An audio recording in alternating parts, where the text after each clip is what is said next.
Good morning दोस्तों। आज मैं पढ़ूंगा जहीरुद्दीन मोहम्मद बाबर के बारे में, जिन्होंने मुग़ल काल की स्थापना भारत में की। तो कब पैदाइश हुई, उनके पिता का क्या नाम था, वो कहाँ से आए, चंगेज़ फैमिली ख़ानदान से थे या तैमूर ख़ानदान से, इन सब के बारे में मैं चर्चा करूँगा। तो सबसे पहले मैं जानता हूँ कि उनकी पैदाइश कब हुई। तो जी हाँ, बाबर की पैदाइश, जहीरुद्दीन मोहम्मद बाबर की पैदाइश 14 फरवरी 1483 ईस्वी को फरगना तुर्की में हुआ। जिनके वालिद का नाम जहाँ उमर मिर्ज़ा सैफ था, वहीं उनकी माता का नाम या वालदा का नाम तुगलक निगार बेगम था। जिनके फादर जहाँ तैमूर ख़ानदान से थे, वहीं उनकी वालदा चंगेज़ खां फैमिली से थी।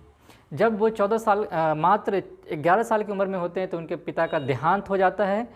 1494 में उनके पिता की मृत्यु हो जाती है, उनके वालिद का इंतकाल हो जाता है। फिर 11 साल की उम्र में ही सारा कमान आ जाता है जहीरुद्दीन मोहम्मद बाबर के हाथों में। उसके बाद फरगना में मात्र 11 साल की उम्र में उन्होंने हुकूमत करना शुरू किया। बाद में आसपास के जितने सारे राजा थे उन पे अटैक करना शुरू कर देता है। फाइनली उसे फरगना छोड़कर भागने पे मजबूर होना पड़ता है और फिर वो फरगना छोड़कर वही जहाँ उनके वालिद तैमूरचीन वगैरह या तैमूर वगैरह शासन क्या करते थे, वो चले जाते हैं समरकंद की तरफ। लेकिन वहाँ भी उस साल मतलब 1494 से लेकर 1502 ईस्वी तक वहाँ हुक्मरानी करते हैं। फिर उसके बाद उनका युद्ध हो जाता है सैवानी खां से। जी हाँ, वही सैवानी खां से जब उनका युद्ध हो जाता है तो वो युद्ध में उनकी पराजित हो जाते हैं और उनको हार का सामना करना पड़ता है। फिर हारने के बाद फिर वो रुख करते हैं काबुल और कंधार की तरफ। वही काबुल और कंधार जो भारत का अभिन्न अंग हुआ करता था अफ़गानिस्तान में, काबुल और कंधार में, वहाँ पे जाने के बाद उनको जीत मिल जाती है और वहाँ पे शासन करते हैं। वहाँ पे शासन करने के बाद वहाँ पे 2 सिक्के चलवाते हैं, एक का नाम बाबरी क्वाइन तो वहीं दूसरे सिक्के का नाम शाहरुख क्वाइन, जो उनके बेटे का भी नाम शाहरुख था।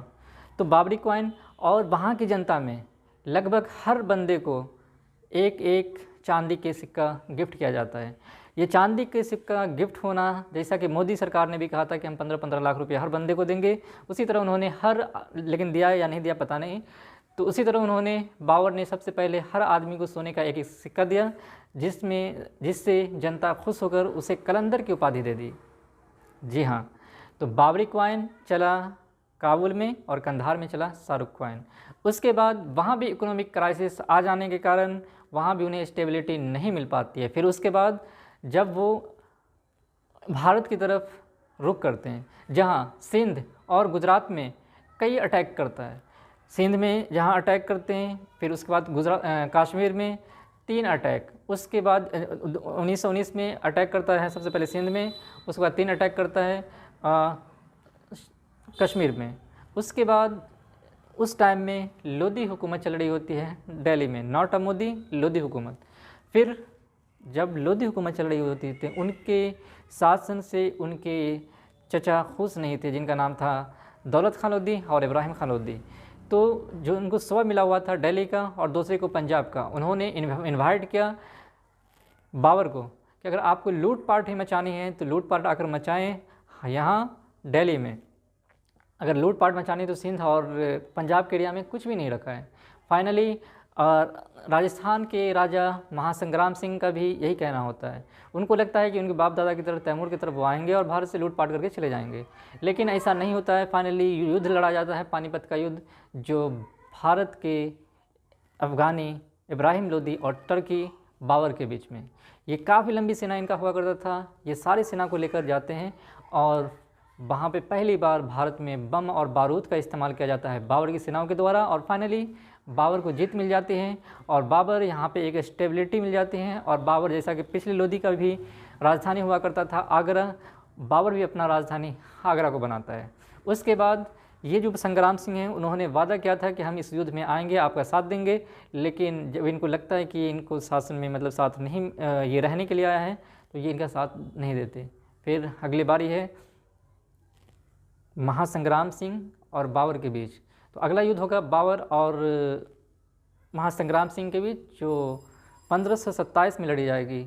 और इसमें काफ़ी ज़्यादा तादाद होने के वजह से ये जो बाबर है, उन्होंने जिहाद का नारा देता है कि हम इस भारत में आए थे इस्लाम फैलाने के लिए, तो हमें चाहिए कि लड़ना चाहिए। तो फाइनली यहाँ पे महासंग्राम सिंह को भी हार का सामना करना पड़ता है। और इस युद्ध में 2 बंदा, जो मध्य प्रदेश का मेदिनी राय और महमूद खान लोधी, दोनों इनका साथ दे रहे थे। तो अगली बारी आएगी मेदिनी राय की। मेदिनी राय भी युद्ध लड़ा जाएगा जो कि कहलाएगा चंदेरी का युद्ध। चंदेरी के युद्ध में मेदिनी राय और बाबर के बीच लड़ा जाएगा 1528 ईस्वी में, जिसमें फिर मेदिनी राय का सर काट कर उसे सील कर दिया जाता है और यहाँ पे बाबर जौहर देखता है। उसके बाद 1529 में लड़ा जाएगा महमूद लोदी और बाबर के बीच युद्ध, जिसमें महमूद लोदी को हार का सामना नहीं करना पड़ेगा, बल्कि बाबर इसमें बुरी तरह से घायल हो जाएगा और 1530 ईस्वी में इनकी मृत्यु हो जाएगी।